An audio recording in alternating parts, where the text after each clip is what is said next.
Okay, hello, happy Motivational Monday. My name is Kira. I am your host, and we have a fun little co-host here with me today. Dr. Dave is not one of our guides. He is the VP of our guides community, and I was planning on doing this conversation alone, and then I was like, who better than Dr. Dave, who has studied with some really, really cool people. So he's studied with Stanley Krippner, who's a dream specialist. And yes, I will send resources and information in the chat as the conversation goes on. And then also Matthew Walker, who is a professor for the neuroscience of sleep. So there's a lot of juicy information.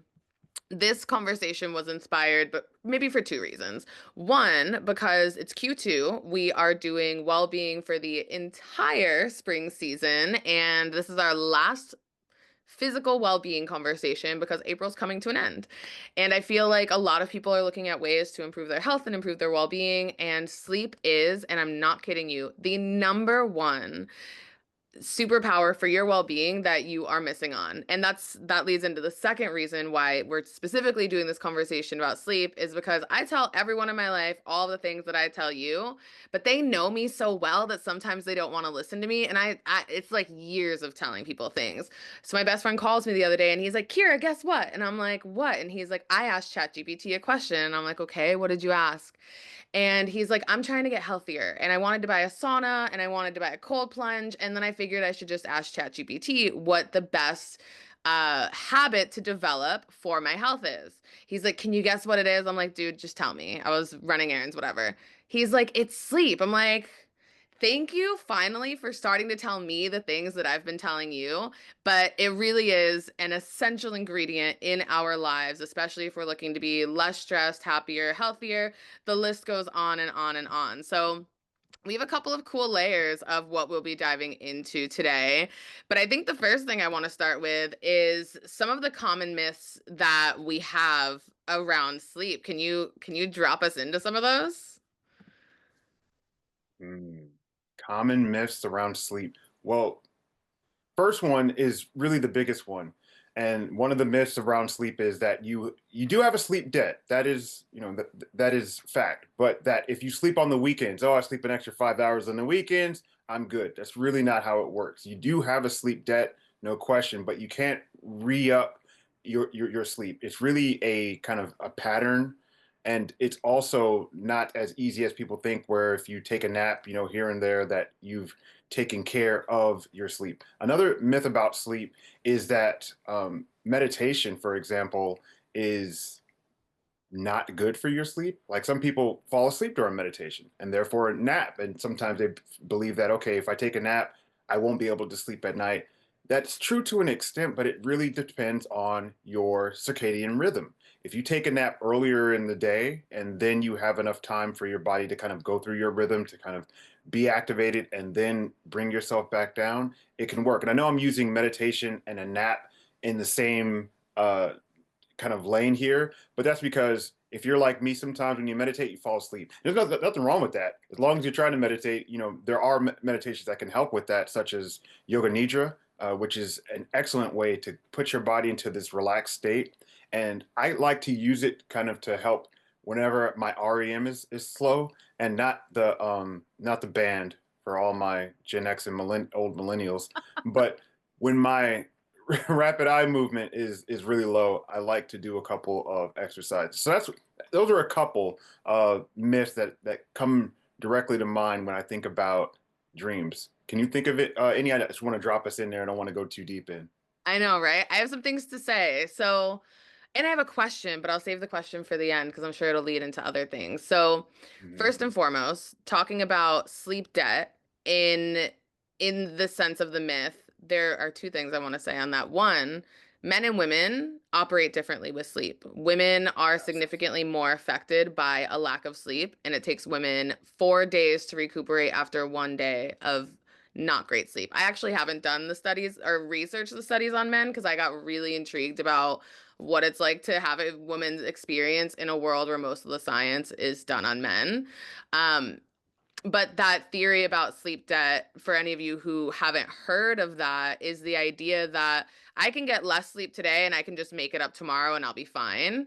And that in and of itself is an unhealthy mindset. And I didn't know about it as a pattern, Dr. Dave, but that makes so much sense that it really is the pattern of your circadian rhythm. And for anyone who doesn't know your circadian rhythm, before we came into this industrialized world where we have artificial light and artificial resources that kind of keep us protected from the outside world, our body is default meant to rise with the sun, fall asleep with the setting of the sun in those ways. And your hormones and your different productivity in your body is set for that. But we have a lot of things that start counteracting that. But that pattern, if you can develop that habit, you'll reset yourself into a really healthy place.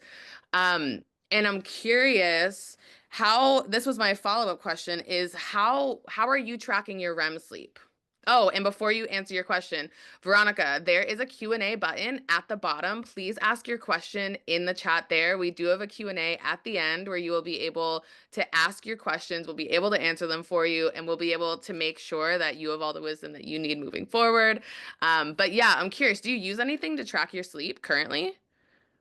Yes. So, um, I'm laughing because my wife is probably going to laugh at this. So this is not my wedding ring. This is an Aura ring. My wife kind of jokes that I'm married to technology.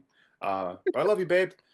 So I use the Aura ring as my baseline, but I'm always curious and I like to challenge. So I also use it was called Withings. It's a watch that tracks sleep pedometer, steps and whatnot. And I use that as a backup to kind of see which sensors are better, which systems are better. I highly recommend the Aura ring because what it does helps with me is I see where's my REM, where's my deep sleep, and where am I waking up in the middle of the night, and like what's keeping me up. For example, what's really helped me understand REM is really moving away from supplements like over the counter melatonin. I found that if I were taking melatonin, and I highly encourage if anyone's taking melatonin, start with a low dose, like dumb low, like one. And the reason why I say that is because we don't know how much melatonin is really in it. They say one milligram, and I was taking at one time 5 milligrams, and I was knocked out sleeping, but I was not getting any REM sleep. So I wasn't restorative. I wasn't restoring myself. So I track it with Aura. I track it with another system just to compare data. And what also helps me is when I wake up in the morning, I don't look at my stats all the time. I see how I feel. I'm like, all right, do I feel like I'm rested? Do I feel like I can get up and go around the day? I don't drink caffeine, so I don't really use things to kind of pick me up. But one way that I know that my REM is doing good is when I wake up in the morning and I feel a little bit happier. I say to myself, "Oh, today's going to be a wonderful day," and it feels like I'm not lying to myself or trying to be a little delulu. So that's how I track my REM. Sometimes So it is. Sometimes it is. getting quality REM sleep does equate to being happier. Is that a generalized statement or is that Generalized for me. I do not want to okay? go against the science there, but I will say though, when you are rested, you have rather more than happier. You have a buffer. You ever wake up in the morning and stub your toe?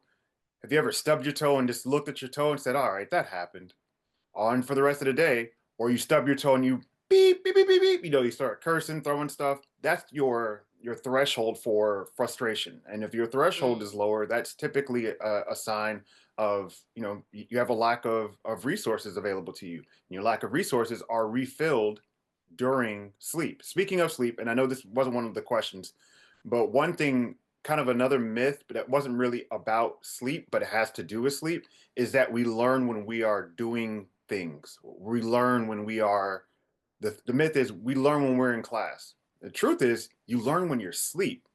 Your brain kind of replays those things that you learn throughout the day, and then it encodes it and sends it to long-term memory. One of the reasons is because we only have in between like 4 to 7 slots. Sometimes it's more or less slots available for working memory. That's why if you think about our phone numbers, we have 7 digits in our phone numbers, specifically here in the States. That was done purposefully so people can remember them because we can't remember everything. And so you Wow. don't remember that number in that moment. You may be able to have it in your working memory, but to encode it into long memory, you have to sleep. You have to get rest. All right, one more thing about sleep. 8 hours. That's being pushed and pulled because if you say a teenager needs 8 hours, you're probably going to be off. Kids need more sleep, and women too need more sleep than men. So if it's 8 hours for everybody, that doesn't typically work. So that's more of a generalization than a myth, but just wanted to share that. Thank you for sharing that because that is important. And different seasons of your life will call for more or less sleep as well. If you're in a state in Hmm. your life where there's a lot of emotional turmoil, you may need more sleep to recuperate and recover those resources so that you can operate at a default. If a woman is on her cycle, she needs more sleep because her body is literally detoxing 24/7 for however many days their cycle is. That's why babies sleep almost all day. They're growing, they're regenerating, they're learning. And we did do an episode where we did talk about non-REM sleep and REM sleeps, and I'll share our YouTube link with all of our recordings as we get closer to the end. But for those of you who don't know, and this is your first conversation, actually, I'm curious in the chat, drop 111 in the chat if you were there for our first sleep conversation, and drop 222 in the chat if this is your first time hearing about sleep from us. And then for fun, you can just drop 333 in the chat if you've never joined a Life Guides call and you're like, oh my gosh, this is my first time. I'm very, very curious. Um, but the difference between the way that sleep basically works, from what I know, and if I have anything wrong, I didn't study the way that you do, please come in and correct me, Dr. Dave. But what I know about sleep is that sleep works in 90 to 120-minute increments, where you're cycling through non-REM sleep and REM sleep during the 90 and 120-minute increments. Now, what's wild is that if, let's say, you're sleeping for 8 hours, again, it's just a generalized statement that we're using for science, but not maybe exactly what you need. But let's say 8 hours. The first half of your sleep, no, this way, the first 4 hours of your sleep in those cycles, 90 to 120 minutes, you're getting more non-REM sleep than REM sleep. And then when you get towards the other half of your sleep cycle, those cycles are encompassed by more REM sleep. And REM sleep is when you store a memory, your body cleans itself out, your brain is able to detoxify, you're able to learn and absorb things. So if you're the type of person who only gets maybe 5 to 6 hours of sleep, you're really not putting your body and your mind in the optimal state to process and engage with this life as fully as you would. And I talk to a lot of people my age. I'm only 29 who are like, I have a horrible memory. Now I know one of the first questions I ask is, how much sleep do you get? Because that's significant. Always the first question I ask, within my clinical setting, but even just talking with friends, talking with family, how much sleep are you getting? Because you're right, when you talk about that 5 hours, I always say that when I was younger, I read books and by Carnegie and Lincoln, and I found out that they slept 4 hours a day, and I was like, that's what I have to do. I have to sleep 4 hours a day to be successful. That's crap. I'm just gonna put that It out there now. is, yes. Because you're not giving your body enough time to relax. There's this thing, kind of an esoteric way of looking at life, which is a 24-inch gauge. Like you have 24 hours in a day, you have 8 hours for work, you have 8 hours for sleep, but then you have 8 hours for supporting others or hobbies. And what I think is important is that you put sleep kind of first. It's a part of a big puzzle. I even find, again, personal experience, that I don't get enough REM if I don't exercise, maybe in like two days, or it's harder for me to lower my heart rate. That's another thing to think about when you're tracking your REM, is to look at your heart rate and your heart rate variability. That is a big indicator of how fast you can recover after putting your body in stress, whether it's stress from working, stress from exercising, or stress from talking to that person from your high school who just keeps talking to you, keeps talking to you. I'm joking. Hi, Ball. That's my friend Ball. I always tell him, he contacts me. I'm like, dude, chill. Anyway, those those are I love you, Ball. Uh, those are things that can put our bodies into stress. So we need to know how to recover. And again, 5 hours. Sometimes it may be enough for you, but you've got to train your body to be really efficient. I'm talking in the 90 percentile efficient to get any restorative time. Exactly. And most people that I come in contact with who sleep default 5 hours, they don't operate efficiently in their lives. They don't prioritize necessarily eating well or hydrating. Usually, the second question I'll ask is, how much water do you drink? Because if you start looking at the spirituality of water, that's linked with memory and a bunch of other things as well. And that's a whole entire different conversation. But it really, and you might have something similar to say in regards to this, but there was someone, Mimi dropped a comment in the beginning and she's like, "Oh my gosh, I'm so excited that you're mentioning the Aura ring. I've heard of it, but I've never heard from anyone who has used it before." And for me, I operate in the well-being and health and wellness spaces in general, which is why I create this programming, which is it's because I'm passionate about it and it's my top value in my life. So yes, you have a great testimonial from Dr. Dave, but I also, a lot of people in the health and wellness community either have an Aura ring or a Whoop. The Whoop is a watch, the Aura ring is a ring.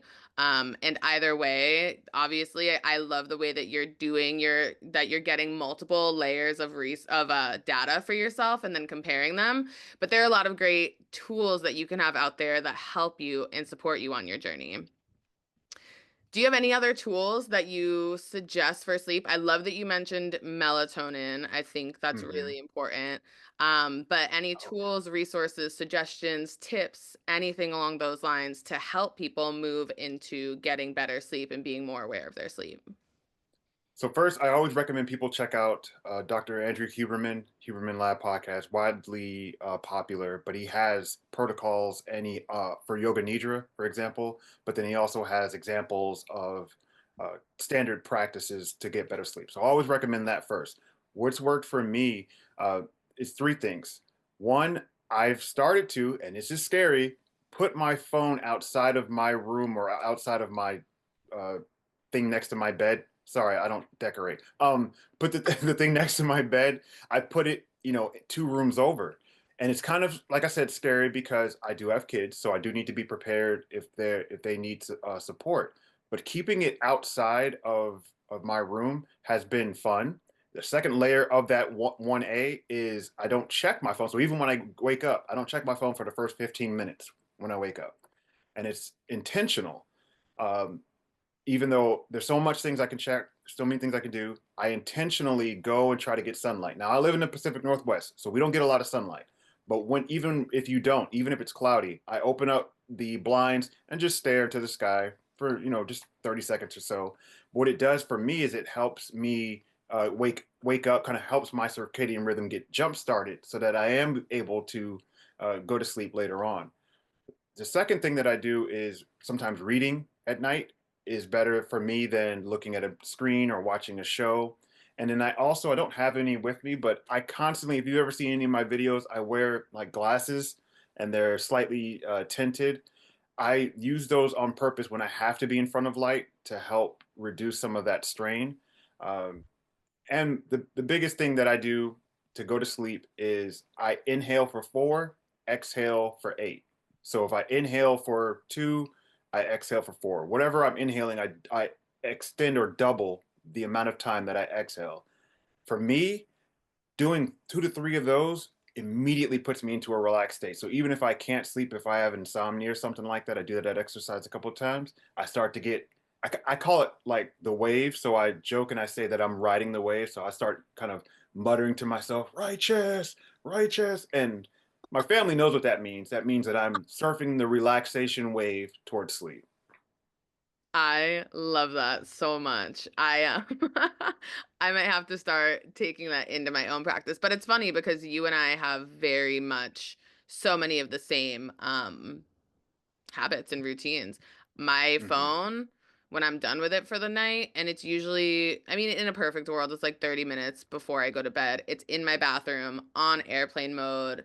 I don't have kids, and I'm very aware of that. So it's in airplane mode so people can't contact me, and charging. And I do that for two reasons. One, I actually don't necessarily do it for my night routine. I do it for my morning routine because the last thing I want to do is wake up and check my phone first.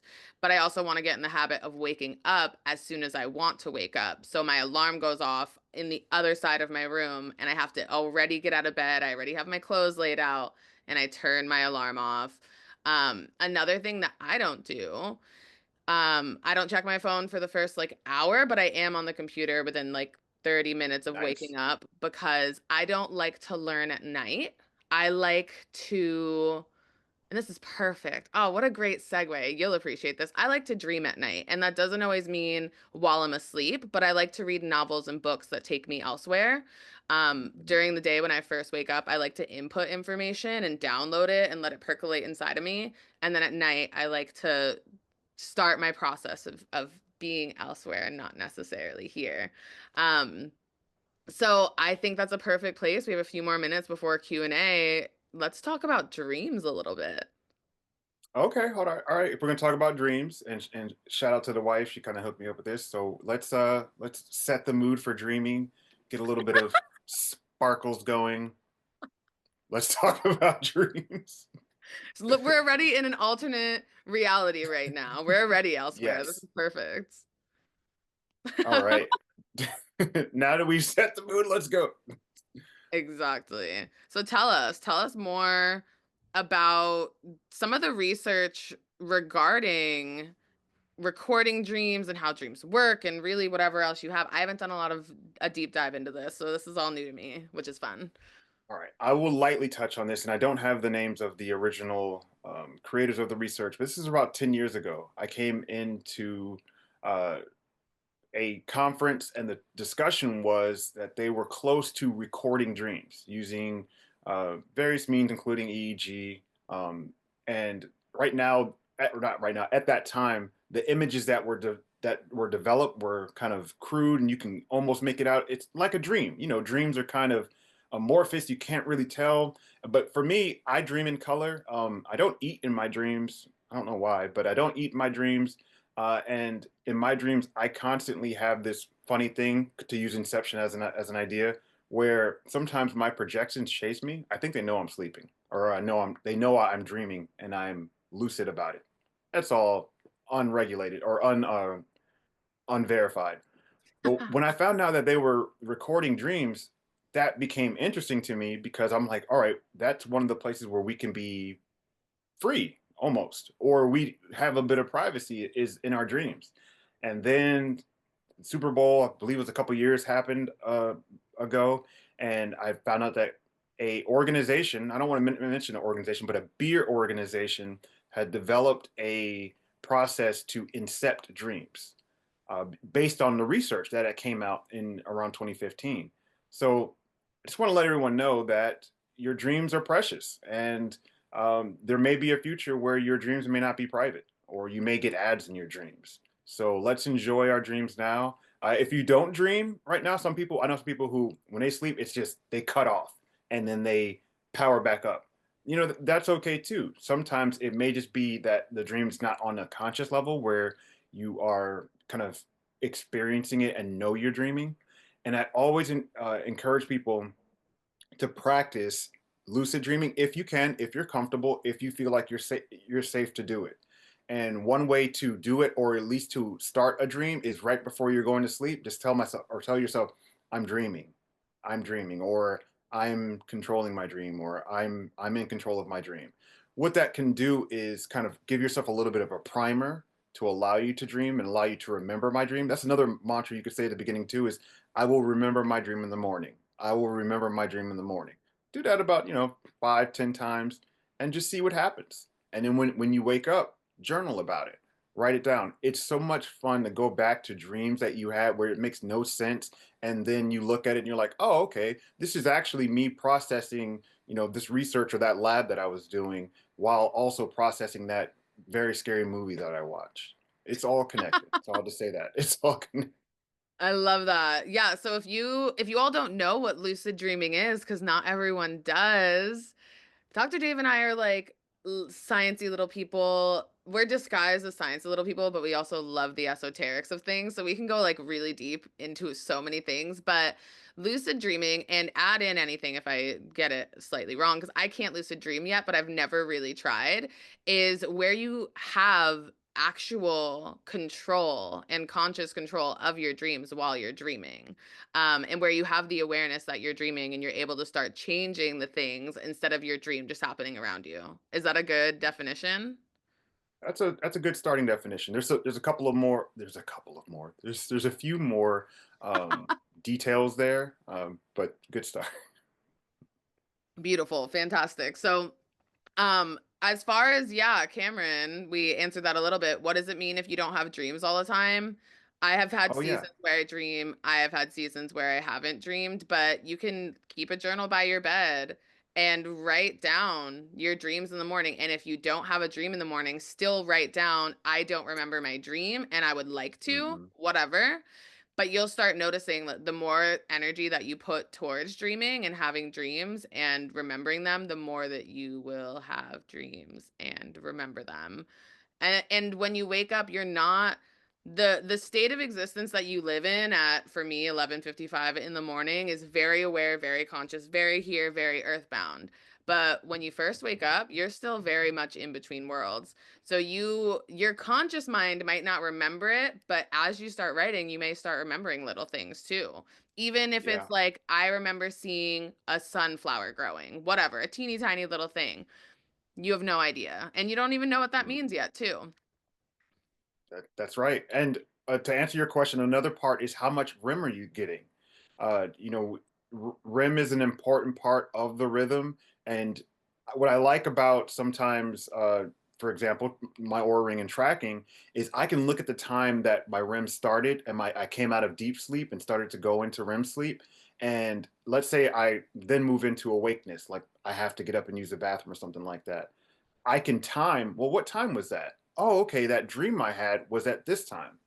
So understanding where your REM is also gives you an idea of those dreams. And just think about it. You can have, you know, I, I might be wrong here, but hundreds of dreams a night, on different levels. So if you remember one of a little bit of something, that's a start. But if you can remember it all, please call me. I'd like to study you, because you are an You anomaly. will become our science experiment, and we will be so happy to Right. have you. Our little life guide science experiment.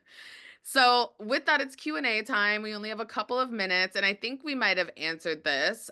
You can drop a question in the chat, or you can drop a question in the Q&A box in the bottom of your screen. But Montoya asked the question of, what are some suggestions to go into deeper REM sleep faster, and is it possible? I know you talked about being in the 90th percentile, but Mhm. for your average Kira or average Montoya, do you have any suggestions? To get into sleep, uh, there's a few things. Eliminate caffeine, 4 to even 6 hours or more before you go to bed. So that third, fourth cup of coffee, if you know you typically go to bed around 10, all right, map it out. I talked about TV, and not just for the blue light, but also the stimulation. You have sound, you have a plot line. It's the same thing can happen with reading, but the challenge there with reading is that I know for some people they read, they fall asleep. So if that is your melatonin, read and then fall asleep. But also just that tactile feeling of the paper can kind of center you into the bed and into the moment. Another thing to get to bed sleep, or get to sleep easier, is to only use your bed for sleep. Forgive me, I have a developmental disorder, so sometimes it gets jumbled up there. But take your time, and when you get ready for bed, make sure you're only getting in the bed to sleep. Meaning you're not in your bed on your phone, you're not in your bed, on your laptop. I understand that it's different for people because some that may be all you have, but as much as possible, make it so when you sit your butt in that bed, your body is ready to go to sleep, and your intention is to go to sleep. I love that. Those are great suggestions. Thank you so much, Dr. Dave, for being here and being a part of the conversation. We have Thanks for the one little invite. piece of feedback from Corey. Great suggestion. I found that laying on an acupressure mat combined with a yoga Mm, nidra recording has been the best thing to help me fall asleep. So that's also what I I like love that. about Motivational Monday and our Life Guides community, is that we really are a community and we can share these resources and we can get to know each other and we can show up on these calls. So I just dropped the link to register for all of our Motivational Mondays in the chat. If you like what we do and you want to hear more, next month is all about mental well-being, and then June is all about emotional well-being, and we've got some amazing people who are going to be here for that. And then we also have our Rooted in Wellbeing series, which is an hour-long conversation once a month, which you can register at the link I just dropped in, where we go a lot deeper because we have twice as much time to get into a lot of the nitty-gritty. And then the Motivational Mondays support the main topic. And then we have a live mentoring session as well, the third Wednesday of the month, which we'll talk about that as we get closer. But outside of that, I am so happy we have officially completed our physical well-being part of our well-being series. So thank you all for being here. I hope that your physical well-being continues to skyrocket. Life Guides is here for you. You have guides who specifically specialize in sleep, and you can go through the profiles. If you look up well-being in the guides profiles, you can find someone who specializes in sleep and they can help you with this. So outside of that, thank you, Dr. Dave, for the sparkles, for the insight, for the wisdom. Thank you, Kira. It is always a pleasure and a joy. Have a beautiful week, everyone. We'll talk next week. Bye. Don't don't stop dreaming. Don't stop dreaming.